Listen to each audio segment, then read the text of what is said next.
आपने इस चर्चा में भाग लेने का अवसर दिया, इसके लिए मैं हृदय से आपका आभारी हूं, अभिनंदन करना चाहता हूं। हमारे विद्वान, विनम्र और विधायिका का लंबा अनुभव रखने वाले महामहिम राज्यपाल महोदय ने जो अभिभाषण दिया, उस दिन जिस तरह प्रतिपक्ष शांत भाव से सुन रहा था, अच्छा तो ये होता हम सब मिलकर उनके अभिभाषण का समर्थन करते हैं। लेकिन यह वाद विवाद है, इसलिए थोड़ा वाद विवाद आवश्यक भी है। मैं लोकतंत्र के मंदिर के रूप में जो श्री नरोत्तम जी जोशी, हमारे राजस्थान विधानसभा के पहले अध्यक्ष, झुंझुनू से आने वाले विधायक, जिन्होंने इसे लोकतंत्र के मंदिर के रूप में परिभाषित किया था, उसमें बैठे हुए सभी पक्ष और प्रतिपक्ष दोनों के विधायकों का अभिनंदन करना चाहता हूं, प्रणाम करना चाहता हूं। मैं आपके बीच में नया हूं, पहली बार बोल रहा हूं, गलती होना स्वाभाविक है, लेकिन उसको क्षमा करेंगे, क्योंकि क्षमा वीर का भूषण है और अपनी वीरता में राजस्थान कभी किसी से पीछे नहीं रहा है। इसलिए मेरा आपसे विनम्र आग्रह है। मैं बोलने से पहले माननीय श्री भैरव सिंह जी शेखावत के प्रति अपनी श्रद्धा व्यक्त करना चाहता हूं, जिनके कारण 4 दशक पहले मैं राजस्थान की अपनी धरती से वापस जुड़ा और माननीय श्रीमान नरेंद्र मोदी जी, विश्व नेता, भारत के लोकप्रिय मुख्यमंत्री के प्रति बहुत बहुत आभार व्यक्त करना चाहता हूं, जिनके कारण मैं यहां मौजूद हूं। प्रधानमंत्री, माननीय प्रधानमंत्री जी कहा है मैंने, और विश्व नेता भी कहा है। यह सदन राजस्थान की आकांक्षाओं और सपनों के इंद्रधनुष की तरह से है, जिसमें बीकानेर का बागपन है, जैसलमेर की दृढ़ता है, हमारे शेखावाटी की सूरमाई है, ढूंढाड़ का वैभव है। जोधपुर से आवाज आती है तो दुर्गादास राठौड़ की आती है, महाराणा प्रताप की आवाज आती है तो साथ में चेतक के टापुओं की गूंज सुनाई देती है। यह वह धरती है राजस्थान की, जिसकी धूल में वीरों की अस्थियों की धारा बही हुई है। सारे विश्व में इस तरह की धरती नहीं है। हम सब लोग जरूर निश्चित रूप से कुछ विधायकों के नहीं होने पर तकलीफ महसूस कर रहे हैं, जिनमें सत्ता पक्ष के भी हैं, जिनमें विपक्ष के भी हैं। लेकिन जिस जनता में शक्ति भरी है राज तिलक करने की, उस जनता में शक्ति भरी है राज मुकुट उतार लेने की। आपसे मैं निवेदन करना चाहता हूं कि 4 दशक तक मैंने इस और उस विधानसभा की गंध को महसूस किया है। मैं भूल नहीं पाता जब मैं राजस्थान के लिए याद करता हूं पूनम चंद जी बिश्नोई को, जो अध्यक्ष की कुर्सी पर बैठे हुए, माननीय अध्यक्ष की कुर्सी पर बैठे हुए केवल चेहरा घुमाते थे और सदस्य बैठ जाते थे। मैं परशुराम जी मदेरणा को याद करना चाहता हूं, जिनके जीवन के ऊपर एक भी कलंक की धारा नहीं थी। मैं याद करना चाहता हूं श्रीमान पंडित नवल किशोर को, जिन्होंने क्वात्रोची को ठेका देने के बदले राजीव गांधी की बात मानने से इनकार करके अपने पद से इस्तीफा देना मंजूर किया था। मैं याद करना चाहता हूं श्रीमान ललित किशोर जी चतुर्वेदी को, जिन्होंने दिखाया कि एक मंत्री कितना सक्रिय हो सकता है, एक मंत्री की जुबान में कितनी ताकत हो सकती है। हमने देखा इस बार के चुनाव में कि राजस्थान में ऐसी लहर उठी कि रिकॉर्ड मतदान ने नए सपने खोल दिए, जागती आंखों वाले सपने। ये वैसे सपने थे 1952 के चुनाव में जितने वोट पड़े थे उससे दुगने वोट इस बार पड़े, ठीक दुगने वोट, 74.2 4-5% पुरुषों ने मतदान किया, लेकिन उनसे आगे बढ़कर मातृशक्ति ने 74.72% मतदान किया। यह मातृशक्ति की ताकत है, यह राजस्थान की महिलाओं की ताकत है, जिसने पन्ना धाय, मीराबाई, महारानी पद्मिनी, अमृता देवी, काली बाई को जन्म देकर राजस्थान के नाम को सार्थक किया है। हमारे 51,000 मतदान केंद्रों से 3,96,78,207 लोगों ने मतदान किया। 75% लोगों का मतदान किसी भी राज्य के अंदर सुशासन के लिए गढ़ी हुई सरकार की सबसे बड़ी गारंटी हुआ करता है।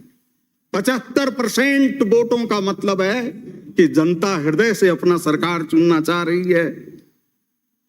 सही देखा जाए तो यह मोदी जी के नाम पर कमल की जीत है, यह भारत माता की जीत है, जो कश्मीर से कन्याकुमारी तक और गुजरात से लेकर उत्तर प्रदेश की नेपाल की सीमा तक अजान बाहु फैलाए अपने बच्चों को देख रही है।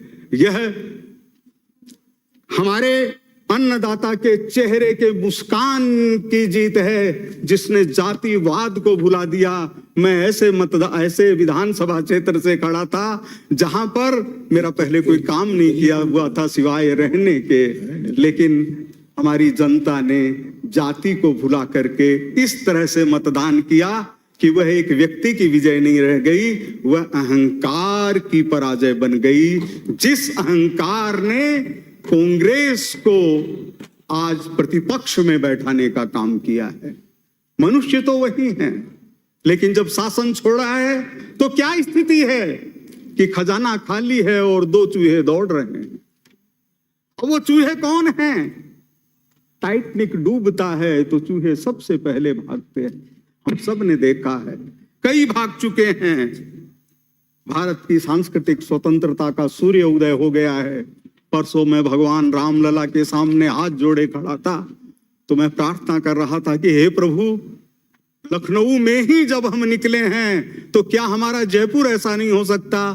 क्या हमारा राजस्थान ऐसा नहीं हो सकता? इसलिए नहीं हो सकता कि भ्रष्टाचार की जड़ चाहे कोई भी सरकार हो उसको खोखला कर देती है। भ्रष्टाचार की जड़ खोखला कर देती है। जो व्यक्ति आज 100 करोड़ का मालिक है वो 1000 करोड़ का मालिक बन जाएगा तो क्या स्थिति होगी? आप जाकर देखिए, औरंगजेब का जहां पर मजार बनी हुई है वहां पर कोई दीपक जलाने नहीं जाता, लेकिन उनके बगल में जो औलिया साहब की मजार है वहां शाम को भीड़ लगती है। तो इस पैसे की कीमत बहुत कम है, सबसे कम है। और अगर पैसे की ही कीमत होती तो मेरे जैसे साधारण परिवार के व्यक्ति, जिसने की भिखारियों की लाइन में बैठ के भी भोजन किया हुआ है, वो कभी विधानसभा के अंदर नहीं होता। मैं निवेदन करना चाहता हूं माननीय सभापति महोदय, सत्यम ब्रियात पुर्यम बुर्यात न बुर्यात प्रियम, सत्यम अप्रियम, कि ऐसा सत्य मत बोलो जो अप्रिय हो, लेकिन समाज की रक्षा के लिए ऐसा सत्य बोलना जरूरी हो तो भी उससे चूको मत। मैं निवेदन करना चाहता हूं माननीय सभापति महोदय कि जिस दिन राजस्थान का चुनाव परिणाम आ रहा था उस दिन घोषणा हो रही थी कि महिला अपराध के अंदर राजस्थान पहले नंबर पर है।